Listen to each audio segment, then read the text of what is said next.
Dear students, यहाँ आपके सामने एक मैंने राष्ट्रीय आय का प्रश्न लिया है। आइए सीखते हैं कि उसे कैसे बनाते हैं। आप जो इन्फॉर्मेशन है उसको पढ़ लीजिए, समझ लीजिए। यहाँ आपको करना क्या है, आय विधि और व्यय विधि, इनकम मेथड भी यूज़ करना है और एक्सपेंडिचर मेथड भी यूज़ करना है, व्यय विधि भी यूज़ करना है, और आपको राष्ट्रीय आय कैलकुलेट करके निकालना है।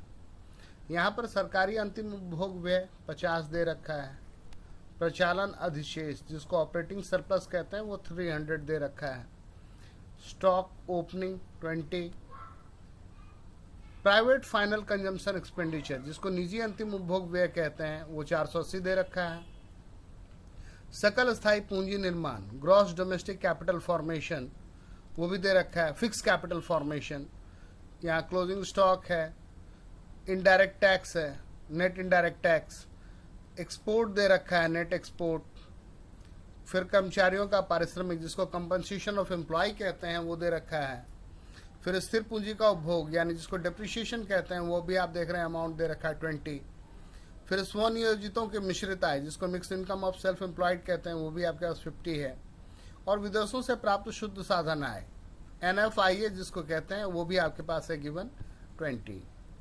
कहता है कि दोनों ही मेथड से निकालो। चलिए हम पहले आय विधि से निकाल लेते हैं, फिर हम व्यय विधि से निकालेंगे। तो आय विधि का कोड तो मैंने आपको बता ही रखा है कि क्या करना होता है, कॉम करते हैं COM, और उससे निकल करके क्या आता है NDP@FC निकल करके आता है, NDP@FC। ओके, तो यहाँ C जो है वह क्या है, कर्मचारियों का पारिश्रमिक। आप बताइए क्वेश्चन में देख करके कि कर्मचारियों का पारिश्रमिक कितना लिखा हुआ है। आप बोलिएगा सर 200 लिखा हुआ है, ये पॉइंट नंबर 9 में। आप बिल्कुल सही कह रहे हैं, वही मैंने डाल दिया 200।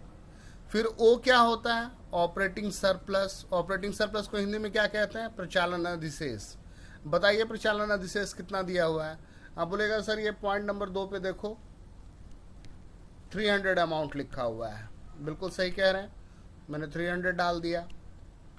फिर M का क्या मतलब होता है, mixed income of self employed, स्वनियोजितों की मिश्रित आय।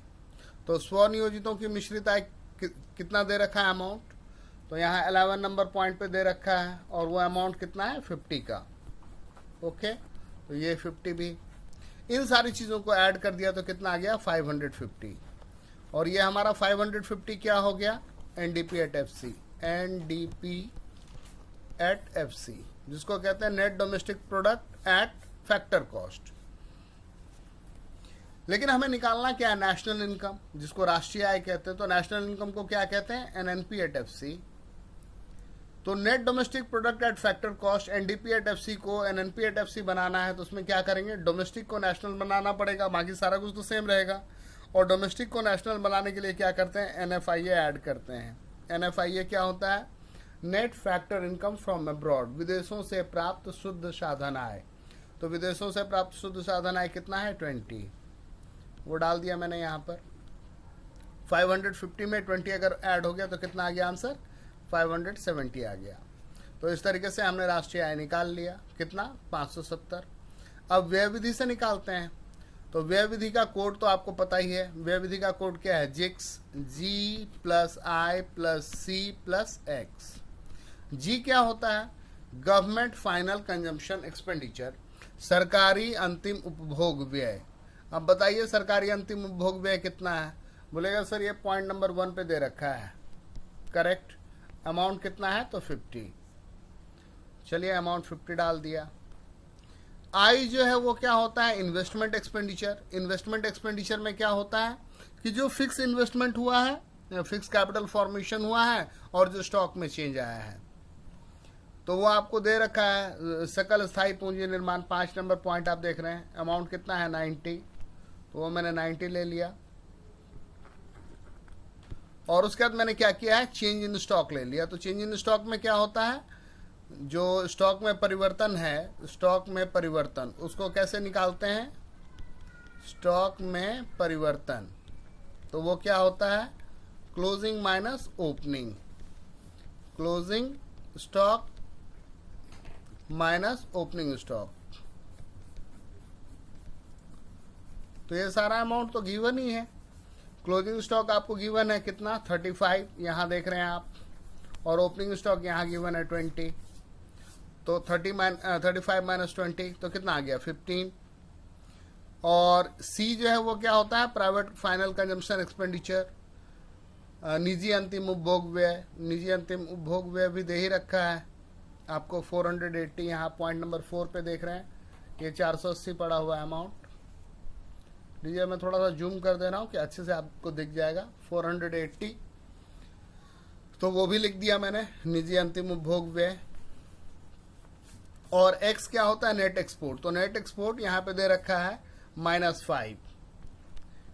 एक्सपोर्ट माइनस इंपोर्ट निकालते हैं, ये जो शुद्ध निर्यात है उसको कैसे निकालते हैं, export minus import, X minus M, वो आपको -5 दे रखा है।